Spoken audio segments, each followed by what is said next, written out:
विद्रूप केलेला चेहरा, शरीरावर गंभीर जखमा, प्रायव्हेट पार्टवर मोठमोठे वार. पॉक्सो प्रकरणात आधी तुरुंगात जाऊन आलेला आरोपी आणि शिंदे कुटुंबियांचा आक्रोश. सध्या यशस्वी शिंदे प्रकरणी संपूर्ण महाराष्ट्र हादरले. यशस्वीची हत्या झाल्यापासूनच दाऊद शेख फरार झाला होता. दाऊद शेख याला पोलिसांनी कर्नाटकातून अटक केली. यशस्वी शिंदे हत्या प्रकरण महाराष्ट्रभर गाजले. उरणकर जनतेचा आरोपी आणि पोलिसांविरोधातील संताप उफाळून आला. लोक रस्त्यावर उतरले.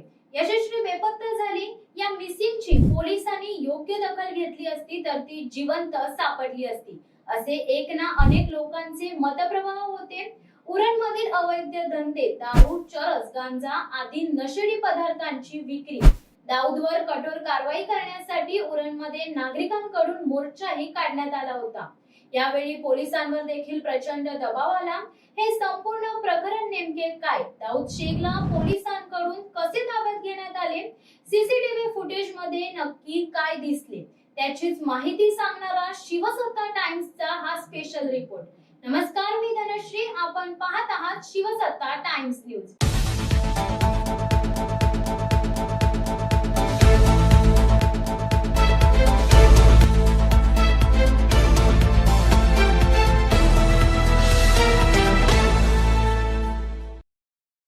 उरण शहरातील सातरहाटी परिसरात राहणारी 22 वर्षीय यशस्वी शिंदे 25 जुलै रोजी बेपत्ता झाली होती. यशस्वी राहत होती त्या परिसराला ऐतिहासिक वारसा आहे. या परिसरात शेतीचे मळे होते. त्यांना विहिरीतून रहाटाद्वारे पाणी दिले जायचे. 7 विहिरींवर 7 रहाट, त्यातूनच पुढे या परिसराला सातरहाटी हे नाव पडले, असे काही बुजुर्ग ग्रामस्थ माहिती देताना सांगतात. यशस्वीच्या घराजवळ विमला तलाव हे जॉगिंग पार्क आहे. या तलावाच्या एका बाजूला उद्धव बाळासाहेब ठाकरे शिवसेनेचे माजी आमदार मनोहर शेठ भोईर यांचा बंगला आणि शिवसेना जनसंपर्क कार्यालय आहे. तर दुसऱ्या बाजूला भाजपचे विद्यमान आमदार महेश बालदी यांचा निवासी बंगला आहे. तलावाजवळ NIS स्कूल, त्याच्या शेजारी नगर परिषद कार्यालय, पंचायत समिती कार्यालय आहे. अत्यंत मर्यादित असलेल्या आणि एकमेकांशी तोंड ओळख असलेल्या उरण शहरात यशस्वी लहानाची मोठी झाली. तिचे पप्पा तसे सर्व राजकीय लोकांच्या परिचयाचे. अशा या शिंदे कुटुंबियांवर दाऊदरूपी काळाने घाला घालून त्यांचे सुख हिरावून नेले. यशस्वी 25 जुलैला बेपत्ता झाली. त्यानंतर उरणमधील सगीर ब्रदर्स पेट्रोल पंपामागील मैदानावरील झुडुपामध्ये तिचा मृतदेह आढळून आला. यशस्वीच्या संपूर्ण शरीरावर वार करून तिची निर्घृण हत्या करण्यात आली होती. झुडुपात तिच्या मृतदेहाचे जंगली जनावरांकडून, कुत्र्यांकडून लचके तोडण्यात आले होते. दाऊद शेख यांनी यशस्वी शिंदे 15 वर्षांची असतानाही तिच्यावर अत्याचार केले होते. दाऊद शेख हा एक ट्रक ड्रायव्हर आहे. त्याने 2018 साली पहिल्यांदा यशस्वी शिंदे हिला पाहिले. त्यावेळी यशस्वी 15 वर्षांची होती. दाऊद शेखने त्यावेळी यशस्वीला आपल्या जाळ्यात ओढले आणि 2019 साली त्याने तिच्यावर अत्याचार केले होते. त्यावेळी यशस्वी शिंदे हिच्या कुटुंबियांच्या तक्रारीनुसार दाऊद शेख याच्यावर पॉस्को कलमा अंतर्गत गुन्हा दाखल करून त्याची तुरुंगात रवानगी करण्यात आली होती. अलीकडेच तो तुरुंगातून सुटला होता. यानंतर त्याने पुन्हा यशस्वीचा पाठलाग करायला सुरुवात केली. दाऊद शेख सतत यशस्वीला फोन करायचा. अखेर 25 जुलैला ती घराबाहेर पडल्यानंतर दाऊद शेखनं तिला गाठून तिची हत्या केल्याचा संशय आहे. गुरुवारी दुपारी 1:30च्या सुमारास मैत्रिणीच्या घरी जाण्यासाठी यशस्वी पनवेल स्टेशनकडे गेली. सायंकाळी साधारण 4:30 नंतर तिचा फोन बंद होता. त्यानंतर यशस्वी कोणालाच दिसली नाही.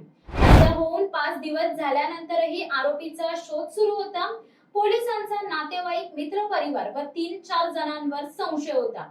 तांत्रिक माहितीच्या आधारे कर्नाटक येथे पथक गेले होते. आरोपीचे लोकेशन मात्र मिळत नव्हते. त्याच्या मित्राने माहिती दिली. यानंतर कर्नाटकातील अल्लर गावातून दाऊदची खबर मिळाली. यशस्वी आणि आरोपी दाऊद मध्ये मैत्री होती. मात्र मागील 3-4 वर्षात यशस्वी ही दाऊदच्या संपर्कात नव्हती, असे पोलिसांचे म्हणणे होते. पोस्टमॉर्टम रिपोर्ट मध्ये डॉक्टरांनी सांगितले तिचा चेहरा प्राण्यांनी विद्रूप केला. यशस्वीला किडनॅप करून मारलेले नाही, तिला बोलवून घेतले होते.